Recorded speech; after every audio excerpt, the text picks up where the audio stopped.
Hello welcome back beautiful peoples. कस्तो हुनुहुन्छ तपाईँहरू सबैजना? सन्चै हुनुहुन्छ? Welcome to new video. आज चाहिँ न्यू भिडियो लिएर आएको छु। मेरो छेउमा देख्दै हुनुहुन्छ Avada, none other than Avada the bad boy. नेपालमा चाहिँ पहिलोचोटि नै अनबक्सिङ गर्ने योजना थियो, तर विभिन्न कारणले गर्दाखेरि एभाडा मेरो हातमा हिजो मात्रै आएको छ र एभाडालाई चाहिँ यो एफपीपी ड्रोन डिजेआईको एभाडालाई चाहिँ मैले आज अनबक्सिङ गर्नु गइरहेको छु र एभाडाको बक्स चाहिँ यहाँ राखेको छ। यो बक्स चाहिँ मैले हिजै सबै कुरा खोलिसकेको छु र त्यो बक्समा यो एभाडाहरूमा हामीले पाउने चाहिँ एउटा गगल्स छ। गगल्स तपाईहरु देख्नु सक्नुहुन्छ, गगल्स एउटा हामीले पाइन्छ भने। अनि त्यस पछाडि यो गगल्सलाई पनि हामी यहाँ राख्दियौँ, गगल्सलाई पनि साइडमा राख्दियौँ र हामीले अर्को बट्टामा पाइन्छ एउटा, हेरौँ यहाँभित्र के रहेको छ। म तपाईलाई एक एक गरेर देखाउँछु। गगल्समा लाउने एन्टिना, त्यस पछाडि हामीले गगल्सको लागि ब्याट्री एउटा, त्यस पछाडि हामीले ब्याट्री चार्जर एडाप्टर एउटा भइहाल्यो। अनि अर्को छ हामीसँग केबल छ, टाइप सी को केबल, अनि एउटा एडाप्टरै छ। यो पनि एउटा टाइप सी मोबाइलमा अपडेटको लागि अथवा मोबाइल एप्लिकेसन समथिङ के हुन्छ, मैले यो एभाडालाई चलाएको चाहिँ छैन। अनि ब्याट्रीबाट गगल्समा जाने केबल एउटा पाइन्छ र यसको चार्जर टाइप सीमा।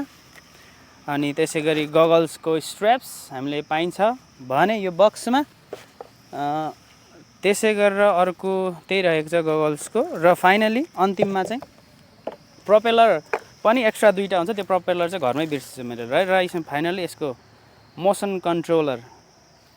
यसलाई चाहिँ यो एफपीपी ड्रोनलाई चाहिँ डिजेआईको एफपीपी ड्रोनलाई चाहिँ यो मोसन कन्ट्रोलरद्वारा चाहिँ सरर हैन यस्तो तरिकाले यसको यहाँ ब्रेक हुन्छ, लक, म्यानुअल, जुमको समथिङ रेकर्डिङ मैले उडाएको छैन। उडाएको पनि अब सिक्नु पर्यो सुरुमा हैन, सिकेको छैन, उडाएको छैन, त्यही भएर अलिकति रिस्क लिनु अलिकति हुँदैन।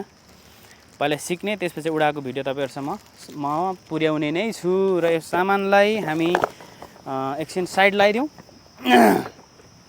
र यो बट्टाभित्र फाइनली यसको बडी चाहिँ यो बट्टाभित्र रहेको छ।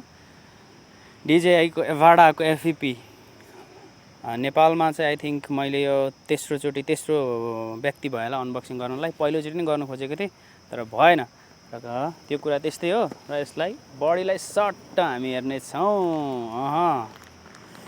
मैले त अघि देखिसकेको होइन, हिजै पनि खोलेर हेरेको, तपाईँहरूलाई म देखाउँदैछु। सट्ट बडी बाहिर प्लास्टिक छैन र यसको बडी चाहिँ टक्कै जस्तो देखिन्थ्यो इन्टरनेटमा हेरेको थिएँ, सर्च गरेको थिएँ, सेम डिटो कहीँ न कहीँ त्यहीँ डिजेआईको एभाडाको बडी चाहिँ यो रहेको छ। र यसमा ब्याट्री चाहिँ मैले यो बक्समा एउटा मात्रै चाहिँ एक्स्ट्रा ब्याट्री लिन मिल्ने खबर मैले सुनेको थिएँ। नेपालमै पनि त्यो पाउन थालेछ, सायदै म एक्स्ट्रा ब्याट्री पनि लिन्छु। यसको फ्लाइट टाइम चाहिँ 18 मिनट समथिङ कति भनेको छ, तर एफपीपी ड्रोन भएर अलिकति स्पिड ज्यादा भएर चाहिँ समथिङ यसले 12-14 मिनट कति दिन्छ फ्लाइट टाइम। र एफपीपी चाहिँ एकदमै मेरो ड्रिम थियो। मैले ड्रोन चाहिँ अब लगभग उडाएँ मैले। ड्रोनहरू चाहिँ प्रायः धेरै 2 वर्ष समथिङ कति उडाएँ। त्यस पछाडि ड्रोन पछाडि एफपीपी चाहिँ एकचोटि ट्राई गर्छु भनेर सम्झिरहेको थिएँ। तर डिजेआईले फेरि पनि एकदमै बबाल एफपीपी निकालेको छ। यो स्पोन्सर चाहिँ मलाई डिजेआईले पनि गरेको होइन, कसैले पनि गरेको होइन, सेल्फ मेरै आफ्नै मैले आफै अनबक्सिङ गरेको छु यो भिडियोलाई। हुन्छ, अब यो बट्टामा समथिङ यो सबै कुराहरू सिद्धिसकेको छ, यति नै हो, केही पनि छैन। यसलाई हामी प्याक गर्नेछौँ, यसलाई साइडमा राख्नेछौँ। र आजको लागि भिडियो यति नै, अनबक्सिङको छोटो भिडियो लिएर आएको छु। कस्तो लाग्यो, के लाग्यो कृपया कमेन्ट गरिदिनु होला। अनि तपाईँहरूमा मिलेर एभाडाको भिडियोलाई हामी चाँडै म ल्याउने छु, यही मेरै च्यानल मार्फत। यो भिडियोमा, अर्को भिडियोमा, कुनै दिनको भिडियोमा म ल्याउने छु। र तपाईँहरूलाई धेरै धेरै धन्यवाद जसले यो अनबक्सिङको भिडियोलाई अन्तिमसम्म हेरिदिनु भयो। म आशा गर्दछु तपाईँहरूलाई केही हेल्प मिल्यो होला यो द्वारा। अनबक्सिङको मैले पहिलो हो मेरो अनबक्सिङ यो गरेँ, योभन्दा अगाडि अनबक्सिङ थिएन, मलाई खासै थाहा छैन। मलाई कुनै योजना बेगर त्यतिकै ठाउँमा यो ठाउँमा लोकेसनलमा आएर चाहिँ यो बनाएको यो भिडियो। त्यस पछाडि यति नै छ, खासै बोल्नु केही पनि छैन। र फेरि एक दुईवटा कुराको अनबक्सिङ म गर्न बाँकी नै छ।